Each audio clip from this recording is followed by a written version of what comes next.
Halo teman-teman semuanya, saya Via Artina Buginting, dan pada video kali ini kita akan belajar mengenai statistik deskriptif data kelompok. Nah, sebelumnya kita sudah belajar mengenai statistik deskriptif data tanggal, dan video kali ini kita akan membahas statistik deskriptif data kelompok. Yang kita fokuskan pada statistik deskriptif itu adalah perhitungan min median modusnya pada data kelompok. Sebelum itu kita masuk ke perhitungannya, kita harus mengetahui apa itu statistik deskriptif. Statistik deskriptif ataupun statistika adalah ilmu yang mempelajari tentang pengumpulan data, analisis data, dan interpretasi hasil analisis, serta mempergunakannya untuk peramalan. Suatu statistik deskriptif ini juga adalah suatu teknik untuk mengumpulkan data, menganalisa data, dan menyimpulkan dan mengadakan penafsiran data yang berbentuk angka. Statistik deskriptif ini terfokuskan dalam membahas mengenai cara mengumpulkan data, menyederhanakan angka yang diamati ataupun yang diperoleh. Dalam hal ini, meringkas dan menyajikan data. Statistik deskriptif juga merupakan sekumpulan prosedur dasar atau sebagai metode dalam beberapa hal, yaitu mengumpulkan data, mengorganisasikan data, menyajikan data, menganalisis dan menginterpretasikan data. Tujuan dari statistik deskriptif ini adalah untuk menyederhanakan data yang kompleks menjadi informasi yang mudah dipahami, sehingga dapat digunakan sebagai dasar pengambilan keputusan. Misalnya dalam bidang kesehatan, statistika deskriptif digunakan untuk meringkas data pasien seperti rata-rata usia, persebaran penyakit, atau tingkat keparahan gejala. Hal ini bisa membantu para profesional kesehatan untuk memahami tren dan pola yang ada. Maka seiring dengan meningkatnya penggunaan data dalam pengambilan keputusan, baik di lingkungan akademik. Kita masuk ke dalam perhitungan data kelompok. Data kelompok itu adalah data yang sudah tersusun ataupun dikelompokkan dalam kelas-kelas interval. Dalam kelompok itu disusun dalam bentuk distribusi frekuensi ataupun tabel frekuensi dengan rumus adalah K sama dengan 1 tambah 3,3 log N, dan R itu adalah data terbesar kurang data terkecil, dan C itu adalah R per K, di mana keterangannya di sini maksudnya K ini adalah kelas ataupun kategori di mana data dikelompokkan dengan dibatasi tepi nilai batas atas dan bawah. Dan N ini adalah jumlah data, R adalah range atau jangkauan ataupun selisih nilai data terbesar dan data terkecil. Dengan I di sini adalah interval kelas ataupun lebar dari sebuah kelas dan dihitung kedua tepi kelasnya. Selanjutnya, cara membuat distribusi ini ada 3 tahap untuk membuat distribusi frekuensinya, yaitu yang pertama, kita harus menentukan jumlah kelas ataupun golongannya dengan rumusnya, yaitu K sama dengan 1 ditambah 3,3 log N, di mana keterangannya K ini adalah jumlah kelas dan N ini adalah jumlah data. Setelah kita menentukan jumlah kelas dan golongan, kita menentukan rentang kelasnya, yaitu dengan cara data terbesar itu kita kurangi dengan data terkecil. Rumusnya itu kita notasikan dengan R sama dengan XN kurang X1, di mana R itu adalah range ataupun rentang kelas, XN itu data terbesar, dan X1 adalah data terkecil. Selanjutnya, langkah ketiga yaitu kita menentukan beda kelas ataupun intervalnya ataupun I, yaitu panjang kelas 1 dengan kelas berikutnya dengan rumus I sama dengan R per K, di mana R ini adalah range ataupun rentang kelas, dan I ini adalah interval. K kita lambangkan sebagai jumlah kelas. Setelah kita menentukan beda kelasnya, selanjutnya kita masukkan data kepada masing-masing kelas ataupun golongan dengan memasukkan sistem tally. Nah, setelah kita masukkan data, baru kita membuat tabel distribusi frekuensinya. Kita masuk aja ke contoh dari untuk membuat distribusi frekuensi. Nah, diketahui di sini hasil penelitian tentang pendapat data gaji bulanan dari 30 sampel pedagang kaki lima di kota Jakarta pada tahun 2005 sampai 2006. Ini dalam puluhan ribu rupiah ya, di mana data tersebut ditentukan dalam tabel frekuensi. Maka diketahui data nilai adalah sebagai berikut. Kita tuliskan semua datanya. Setelah itu Yang pertama, untuk menjawab pertanyaan ini, kita yang pertama harus mengurutkan data.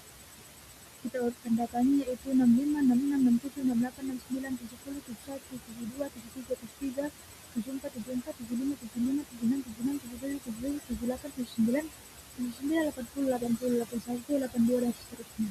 Maka setelah kita urutkan, kita ketahui datanya itu ada 30. Maka setelah kita urutkan data, kita buat banyak kelasnya. Yang dengan cara rumusnya yaitu K sama dengan 1 ditambah 3,3 log N. Dimana 1 ditambah 3,3 log N-nya tadi kan 30, berarti kita tambah jadi 30. Maka 1 ditambah 3,3 kali 1,477. Maka kita dapatkan hasilnya 1 ditambah 4,87, hasilnya adalah 6. Setelah kita buat kelasnya, kita buat beda nilai datanya, yaitu R, di mana R adalah rumusnya XN kurang XI, dengan R adalah 86 kurang 65 sama dengan 21. Setelah itu kita masuk ke membuat beda kelasnya ataupun I, di mana I adalah rumusnya R per K. Kita sudah dapat R-nya yaitu 21 dan K-nya adalah 6, maka 21 per 6 sama dengan 3,5 ataupun 4. Setelah itu kita buat ke bentuk distribusi frekuensinya. Oke. Ini tadi adalah contoh dari perhitungan dasarnya tentang data kelompok. Kita masuk ke perhitungan min, di mana min itu adalah rata-rata, yaitu nilai yang mewakili himpunan ataupun sekelompok data, di mana nilai rata-rata itu cenderung terletak di tengah suatu kelompok data ataupun yang disusun menurut besar atau kecilnya nilai. Dengan kata lain, nilai rata-rata cenderung memusat, maka sering disebut dengan ukuran kecenderungan pusat. Apabila data telah dikelompokkan dalam terdistribusi frekuensi, maka data tersebut akan berbaur sehingga keasliannya data tersebut akan berbaur dengan data lain menurut kelasnya. Untuk menghitung rata-rata kelompok, maka diambil titik tengah setiap kelasnya, yaitu jumlah dari ujung atas kelas dan ujung bawah kelas setiap interval dibagi 2. Maka dimaksudkan di sini rumusnya seperti ini, yaitu X bar sama dengan sigma F XI per sigma F, di mana X bar itu adalah min ataupun rata-rata dan FI itu adalah jumlah data kelas I dan XI itu titik tengah kelas ke I, dan sigma FI kali XI sama dengan jumlah antara hasil perkalian FI dan XI pada kelas ke I. Sedangkan sigma FI adalah jumlah data ataupun P.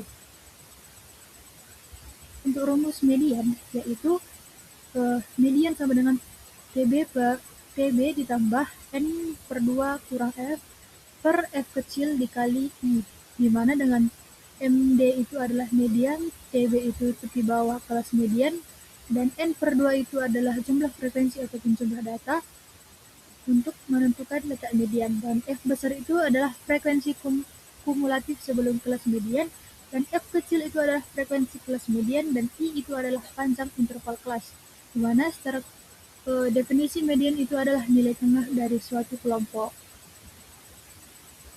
data. Ini adalah contoh menentukan langkah-langkah menentukan dalam median data kelompok.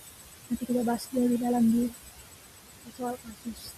Selanjutnya modus. Modus adalah nilai yang mempunyai frekuensi pengamat paling tinggi, dan di modus juga itu bisa dalam satu data itu bisa aja ada satu modusnya, dan juga bisa juga 2 dan lebih dari 2, yaitu unimodal, yaitu jika mempunyai satu modal. Bimodal itu mempunyai 2 modus, dan multimodal adalah mempunyai lebih dari 2 modus. Jadi untuk rumus modus data kelompok itu adalah MO sama dengan TB ditambah dikali D1 per D1 ditambah D2 dikali dengan I, dengan MO adalah modus, TB adalah titik bawah kelas modus, dan D1 adalah selisih frekuensi kelas modus dengan frekuensi kelas sebelumnya, dan D2 itu adalah selisih frekuensi kelas modus dengan frekuensi kelas sesudahnya, dan I adalah panjang interval kelasnya. Kita masuk ke soal kasusnya, teman-teman. Diketahui data seperti ini, yaitu 10, 12, 25, 20, maksud saya 20, 15, 22, 18, 15, 14, 15, dan 15. Kita tentukan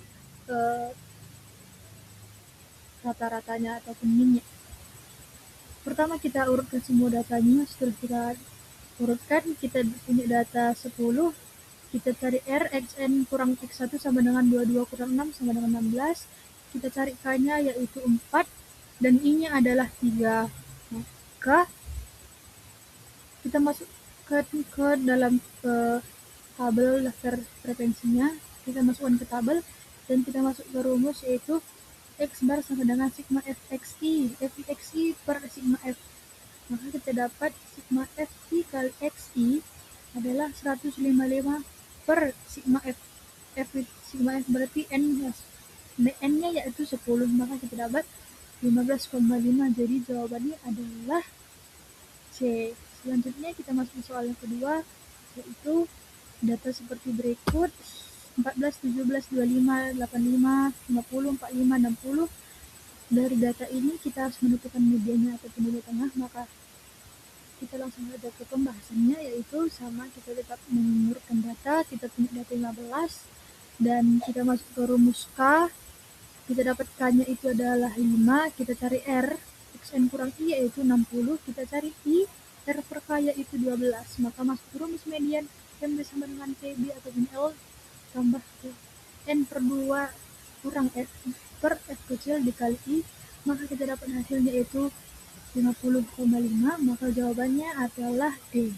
Kita lanjut ke soal berikutnya, yaitu diketahui data seperti berikut: 20, 75, 40, 35, 60, 25, 80, 30, 50, 35, 65, 45, 55, dan 70. Kita tentukan modusnya. Kita masuk saja ke pembahasannya. Modus ini kita urutkan datanya setelah dari yang terkecil sampai terbesar, maka kita dapat jumlah datanya itu adalah 15. Kita tentukan lagi K, R, dan I-nya. K kita dapat 1,17. Maksud saya K-nya kita dapat 4 dan R-nya kita dapat 60 dan I-nya kita dapat adalah 3. Maka kita masuk ke rumus modus tadi, yaitu MO sama dengan KB atau L ditambah kurung ataupun dikali lagi D1 per D1 tambah 2 dikali I. Maka kita dapat hasilnya itu 17,5. Maka jawaban yang benar adalah saya sedikit salah di penjumlahan teman-teman. 31,5 ditambah 6 itu adalah 37,5. Jadi jawabannya adalah teman-teman. Oke. Jadi sekian yang dapat saya sampaikan dan bisa saya bahas sharing kepada teman-teman. Sekian dan terima kasih.